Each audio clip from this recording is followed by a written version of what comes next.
Few corners of cinema remain as forever popular as the horror genre. One of the key reasons why this murky realm of film keeps on striking a chord with horror hounds is often down to how these pictures keep audiences on their toes. After all, this is a genre that specialises in catching you off guard with a shock twist or two designed to leave jaws agape. Here, the spotlight isn't necessarily on movies that had a unique twist at play, but instead the focus is more on the features that outright lie to you when trying to entice you in with their plot details. And so, with that in mind then, I'm Ellie with What Culture, here with horror movies that lied about their premise. Final Destination 5 was not a sequel. What we all saw in Final Destination 5 was very much what we were expecting in terms of the Grim Reaper hunting down those who'd earlier managed to avoid perishing as a bridge collapsed. Where the film lied, though, is that it was really a prequel to the original Final Destination, rather than the straight-up sequel it was billed as. With death seemingly thwarted as Final Destination 5 starts to wrap up, survivors Sam and Molly take a vacation to Paris as they look to put their recent traumas behind them. And it's there that the penny wonderfully drops that the plane these lovebirds have entered is the one and the same aircraft that explodes at the start of the original Final Destination picture. Freddys Dead is not the final nightmare. Released in 1991, Freddys Dead: The Final Nightmare told two porkies in its title. Promoted as totally, absolutely, undoubtedly, unequivocally the death of Freddy Krueger and the A Nightmare on Elm Street franchise, this film ended up being followed by one more Elm Street picture, a crossover with Jason Voorhees, who himself had both a final chapter and a final Friday over in the Friday the 13th series, and an ill-fated remake starring Jackie Earle Haley. Yet the Elm Street crew went hard in reiterating that this really was it for Freddy. So much so that there was even a public funeral held for Krueger as the promotional push for the sixth film kicked into gear. Blown up by his own daughter with a pipe bomb at the close of The Final Nightmare, it didn't take long for Robert Englund's Freddy Krueger to resurface. Just 3 years later, both Englund and the Krueger character would be back for Wes Craven's A New Nightmare, which plays Freddy in the real world as he stalked those involved in making the prior movies. Annabelle's major role in The Conjuring was actually minimal. Okay, so to say The Conjuring outright lied about its overall plot would be a little unfair. Still, many a horror hound came out of a first watch of James Wan's 2013 picture, having just watched a film markedly different to what they were expecting. While The Conjuring was advertised as being about the spooky shenanigans terrorizing the new home of the Perron family, many presumed the movie would also involve a heavy presence from a creepy little doll named Annabelle. After all, Annabelle was front and centre in the vast majority of marketing material for the picture, and she/it was likewise a focal point of the various trailers for The Conjuring. In fairness, the film does start by giving some insight into Annabelle as she's shown tormenting some student nurses. Unfortunately, this spotlight on the doll lasts all of 5 minutes before the story transitions to Ed and Lorraine Warren helping the Perrons with the eerie presence that's stalking them. Of course, Annabelle would later get to star in her own trilogy of movies, not to mention briefly appear in 3 other Conjuring universe offerings, yet many were expecting the possessed item to have a far greater role to play in that first venture into this franchise. 3 from Hell changes its Firefly lineup.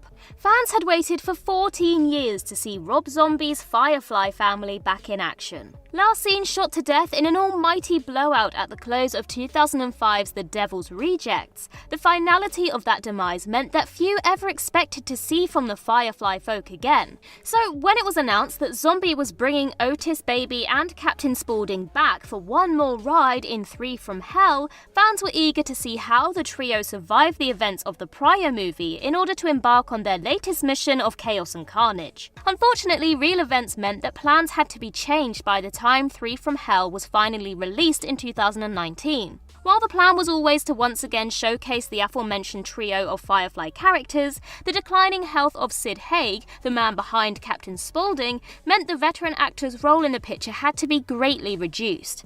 As such, Spaulding is only featured in the opening few minutes of 3 from Hell, before the murderous incarcerated clown is killed by lethal injection. Once Otis and Baby escape from their respective prison confines, they soon meet up with a new family member, their half-brother Foxy, to keep the antics of Three from Hell focused on a trio. Alien 3 did not take place on Earth. Infamously, this 1992 picture is one that went through plentiful problems in pre-production, with several different screenplays in place and several directors walking away from the project before David Fincher eventually wound up on directorial duties. Not only was Alien 3 set to be a very different film to what we ultimately got, but 20th Century Fox got a little too eager when deciding to put out an early first teaser trailer for this threequel. In said teaser, a voiceover informs us that, in 1979, we discovered in space no one can hear you scream. In 1992, we will discover on Earth everyone can hear you scream. And with that, it had been outright stated to the masses that this third Alien picture was taking its action to Earth. By the time Alien 3 hit cinemas, Earth wasn't featured in the slightest. Instead, the bulk of the action took place on the Fury 161 Foundry. Curse of Chucky is a continuation of the prior 5 Child's Play movies. Ahead of its release, Don Mancini kept one pivotal piece of Curse of Chucky information from those long-standing franchise fans, eagerly awaiting the return of everyone's favourite good guy. This was a picture billed as a fresh start for the Child's Play series, following a 9-year break since 2004's Seed of Chucky. For Curse, it was back to the basics of just Chucky. Ignoring prior continuity, this was a film which was taking the series in a new direction. All that audiences knew before Curse of Chucky's release was Fiona Dourif was playing a character, Nika, who was grieving the loss of her mother. When a familiar red-headed doll turns up at the family home, the dead bodies soon begin to amass. The piece of information Mancini had been keeping from fans, though, was that Curse of Chucky was every bit a straight-up Child's Play 6. Not just is it shown in flashbacks how Charles Lee Ray was infatuated with Nika's mother and killed Nika's father, the film also brings back the Tiffany doll and Jennifer Tilly. Further cementing its status as a continuation of its 5 predecessors, Curse rewards long-standing fans with a post-credit sequence that brings back the now-adult Andy Barclay, who Chucky tormented for the first 3 entries in the series. It Comes at Night is totally not a zombie movie. Taken directly from the film's official synopsis, It Comes at Night is a movie set after a mysterious apocalypse leaves the world with few survivors. Upon reading that and viewing the ooey-gooey imagery showcased by the film prior to its release, everyone and their undead dog thought that this was meant to be some sort of zombie affair. Things are a smidge different than expected in this 2017 Edward Schultz effort, mind. The early footage of the film may have been brimming with decrepit bodies, infecting others by dripping them in a black ooze, yet It Comes at Night is far from your usual shuffling undead sort of picture. No, instead, the it of the movie's title is more about the paranoid tricks the human mind can play, rather than being about any zombified being that's coming to devour your flesh. Instead of a splatterfest of bloodshed and bones, Schultz's feature is effectively a delicate character study that nicely positions emotions like grief, fear and anxiety as the big bads of the piece. Despite the crazed frenzy it generated, the Blair Witch Project was not real. It's almost laughable that anyone would genuinely think the events of the Blair Witch Project were entirely real. For those of us old enough to remember said release, though, that was very much the case back in 1999. Daniel Myrick and Eduardo Sanchez's film didn't totally lie about what you were about to see, with the Blair Witch Project promoted as a feature based around 3 documentary makers exploring the purported myth of the titular witch. Where the lying part comes into things is how this 99 effort was likewise promoted as being real footage from real filmmakers who really went missing when seeking out the eerie presence that was said to reside in the woods of Burkittsville, Maryland. One has to remember, this was a time when the internet was in its infancy and before people realised that, just because information is online doesn't mean it's always true. Not just was the Blair Witch Project stated to be real, but the smart duo of Myrick and Sanchez had created a website months ahead of the film even being announced. What was so special about this website? Why, it was a missing persons site looking for help in finding the trio of Heather Donahue, Michael Williams and Joshua Leonard, the 3 faux filmmakers from the movie. Jason takes a small part of Manhattan eventually. There's no denying that so much of Friday the 13th Part 8, Jason Takes Manhattan, just makes absolutely no sense. What horror hounds were promised was a movie where Jason is rampaging in the Big Apple, slicing and dicing any poor souls who happen to get in his way. Instead, what audiences actually got is a picture which spends barely 20 minutes of its 100-minute runtime in New York City. How exactly does Jason take Manhattan? Well, he kicks some kid's boombox over, kills a cop, and famously punches the head off the shoulders of VC Dupree's Julius. Can that be classed as a taking of Manhattan?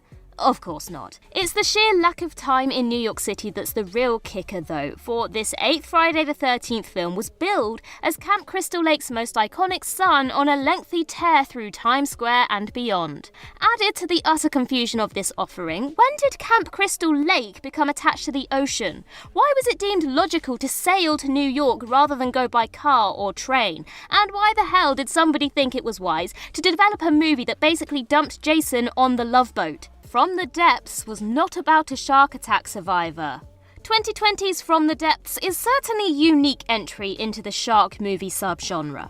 Rather than the regular approach of dropping some unsuspecting victims into a situation where the ocean's apex predators are circling in, From the Depths picks up the action after a shark attack. Liz is the survivor of just such an attack, which saw her boyfriend and Liz's older sister killed. Very definitely earning that aforementioned unique label, the movie sees Liz stalked by visions of a shark. By that, she literally sees a great white floating down the hallways of her house or creeping behind the blinds in her psychiatrist's office. Adding to her trauma, Liz is also visited by the rotting ghosts of her deceased beau and sibling, with it revealed that the two were having an affair behind Liz's back. All of this is explored and experienced as our central character is in a relatively new relationship with Roberta, and it's Roberta who has a major role to play during the final few minutes of From the Depths. There, the audience realizes that Liz is not the shark attack survivor that we were led to believe. Instead, Liz is shown on an operating table, with it detailed how she also died from the shark attack that took 2 other lives. As for Roberta, she, along with psychiatrist Kristen, are the doctors who declare Liz dead due to blood loss. The Boy isn't just a spooky doll movie. If looking at the synopsis for 2016's The Boy, you're led to believe that this is very much a spooky doll sort of affair. As detailed, Lauren Cohen's Greta is tasked with looking after a porcelain doll named Brahms. This task is dished out by the Heelshires as they put out an ad for a live-in nanny to look after Brahms while they're away on vacation, with this doll being the family's way of coping with the death of the real Brahms 20 years prior. When Greta doesn't stick to a set of rules designed around Brahms, creepy things start to happen and she begins to think the doll is possessed. Then, the final act has the shocking reveal that Brahms is actually still alive as an adult and he lives in the walls of the Heelshire's home. You see, The Boy was never a spooky doll film, and this was merely the in for a wider story about the Heelshires faking their son's death in order to cover up the fact he'd brutally murdered a young girl when he was just 8 years of age. April Fool's Day was just one giant joke. 1986's April Fool's Day was promoted as a fairly run-of-the-mill slasher, with the action taking place on the secluded island estate of Muffy St. John. You see, Muffy is a minted sort who invites her cousin and his pals to her lavish mansion for a weekend of fun. But the prankster, Muffy has a few tricks up her sleeves for her guests. Well, until the dead bodies start piling up and it's revealed that Muffy is actually Buffy, Muffy's murderous twin sister, complete with Muffy's severed head being discovered. For better or worse though, April Fool's Day was all built on a lie that the audience doesn't become aware of until they've sat through the bulk of the film's 90 minutes. That lie is that Buffy really was Muffy, and all of the deaths have been staged as one big trick by Muffy. Oh, how we laughed. Muffy intends to turn her mansion into a haunted house attraction, and so was merely trying out her gags, complete with Hollywood special effects, and somehow all of her guests were just playing along. Yeah, it makes less sense the more you think about it. A horror movie with no actual kills. Yeah, thanks for that one. Friday the 13th, the final chapter, was absolutely not the final chapter. Despite being followed by a further 6 movies, a crossover with A Nightmare on Elm Street, and a reboot in 2009, Friday the 13th, the final chapter, was meant to be the end of Jason Voorhees and the franchise, with Crystal Lake's most infamous son brutally hacked to pieces by Corey Feldman's Tommy Jarvis. Still, all of that intent was soon backtracked on when the final chapter brought home over $30 million from a budget of less than $3 million. And so, Friday the 13th, A New Beginning was released just 1 year after this supposed franchise ender. Even with a new beginning though, the marketing there had somewhat of a false nature to it, with the mystery being whether the now teenage Tommy or a returning Jason were responsible for a new slew of murders. In reality, it was Jason copycat Roy Burns behind these deaths. Then again, the 9th Friday the 13th was another that told a porky in how it was titled Jason Goes to Hell, The Final Friday, with that final film followed by Jason X and Freddy vs. Jason. Case 39's trailers completely skewed the real plot. If you've watched the trailers for 2009's Case 39, you'll have been expecting a vastly different movie to what was actually served up. That preview footage, which purposely included scenes that never intended to be in the final film, saw Renee Zellweger's Emily as a social worker who takes young Lily into her care after the child's real parents tried to burn her alive in their oven. It's heavy stuff. From those trailers, it shows Emily and Lily plagued by all kinds of horrors, with the two seemingly targeted by some sinister, eerie presence. In reality, Case 39 is a film which, yes, has Emily take Lily in after her parents tried to kill her, but it becomes apparent early into the movie that Lily is the sinister, eerie presence of the picture. If this was some final act reveal, it may have been fine, but because this is established so early into the film, it basically renders the marketing of Case 39 as pretty darn false. The Village, and it's those we don't speak of.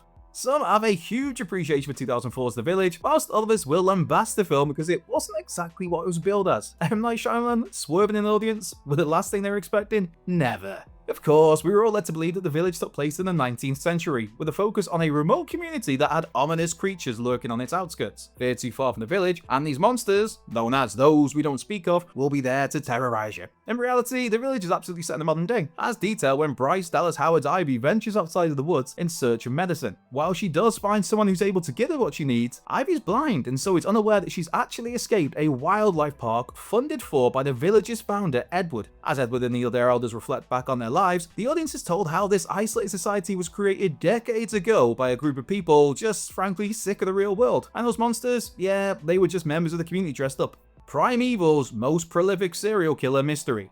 Primeval is a 2007 horror movie about a giant crocodile causing chaos in Burundi. A news crew and experts have flown in to cover this story and ideally bring the croc in alive, but of course the end result is a whole bunch more victims for a creature affectionately known as Gustav. Based on the initial marketing for Primeval, you'd have zero idea that this was a film centered around a crocodile. Prior to hitting cinemas, all the audiences knew about Primeval was it was inspired by the true story of the most prolific serial killer in history. The trailers told us that this serial killer, who'd amassed 300 victims, was elusive, intelligent, cunning, and to this day remains at large. In terms of visuals, there's almost a Texas Chainsaw Massacre feel to the bones, the color palette, and the quick cuts used in those trailers. Never once do we see a crocodile, and if anything, this footage alludes to some sort of supernatural presence. But no, Primeval is absolutely a killer croc feature. And as for Gustav, he is absolutely a very real crocodile in Burundi, estimated to be over 20 foot in length, weigh over 2,000 pounds, be approximately 70 years of age, and yes, has supposedly killed up to 300 people. Halloween Ends, treatment of Michael versus Laurie.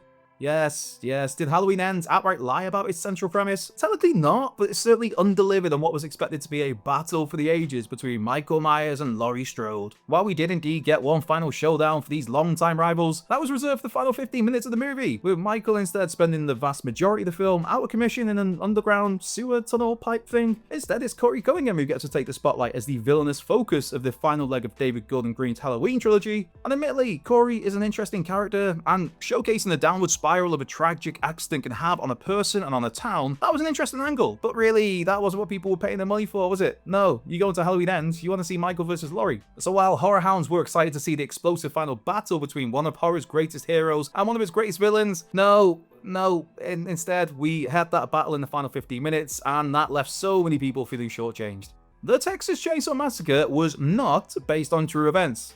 Tobe Hooper's The Texas Chainsaw Massacre is one of many horror movies to lay claim to being based on true events, and that 1974 film is likewise one of many to do so merely to drum up some attention. The original Texas Chainsaw picture did pull extremely loose inspiration from the real-life serial killers Ed Gein and Elmer Wayne Hanley, but that's as far as things go. Both Gein and Hanley were grave-robbing loners who killed a small amount of people, with Gein believed to have made a mask out of human skin ones. In the Texas Chainsaw Massacre though, we've got a whole family of cannibals who've been murdering people for generations, and the wider plot is largely fictional, and where the claims of the film you're about to see is true are concerned, Hooper himself has stated how he was purposely misleading his audience. The filmmaker noted over the years how he did this as an act of social commentary and a direct response to the lies being told by the US government at the time where it pertained to the Vietnam War and the Watergate scandal. Titane had a lot more going on than anyone ever expected. Having won the prestigious Palme d'Or at the 2021 Cannes Film Festival, Body Horror Detained's official synopsis reads, following a series of unexplained crimes, a father is reunited with a son who had been missing for 10 years. While that synopsis is largely correct, Detained is that and a whole lot more. That father is Vincent, but way before we get to the meat of this Julia Ducournau film, we're introduced to Alexia, a young girl who has a titanium plate fitted into her head after a car crash into them. Skipping ahead to Alexia as a young adult, she detests her parents, works as a model and dancer, kills some creep, and then has sex with a car. Yeah. Before you know it, we learn that Alexia is a serial killer, is somehow pregnant from this car incident, and she burns her parents alive before taking on the false identity of Adrian. Who's Adrian? Why, that's the son of Vincent who's been missing for years. Adapting her appearance accordingly, Alexia convinces Vincent that she's actually Adrian, and thus he takes her in and promises to look after Adrian. Seriously, all of this is just the tip of the iceberg for today. It's not the film you thought it was going to be. That said, it is a thoroughly excellent film with a lot more complexity than the attention-grabbing notion of person has sex with a car. Barbarian brilliantly misled us all. Playing magnificently off his chilling turn as Pennywise in Andy Muschietti's It movies, Barbarian brilliantly suggested that Bill Skarsgård was to be the threat of last year's film. As the feature starts off, Georgina Campbell's Tess arrives at a rental property she's booked in a rough area of Detroit. Upon getting to the house, Stranger Keith is already there and claims he's also booked into the property for the next few days. Given how audiences have been somewhat conditioned to view Skarsgård in a creepy, suspicious light, you immediately think that Keith's up to no good when, after Tess agrees to stay for the night, Tess's bedroom door eerily opens in the wee hours. All very atmosphere setting, all very disturbing, all very much positioning Keith as a questionable figure who clearly has underhand intentions. When Tess later finds a hidden corridor and an underground room with bloodstains in it, again, that only furthers the idea of Keith being a wrong'un. That is, until Keith himself investigates the corridor, where he's brutally murdered by a deformed figure known only as Mother. With that, Barbarian pivots its story to introduce Justin Long DJ, the owner of the rental house, as he and Tess find themselves in the clutches of Mother and her unique habits.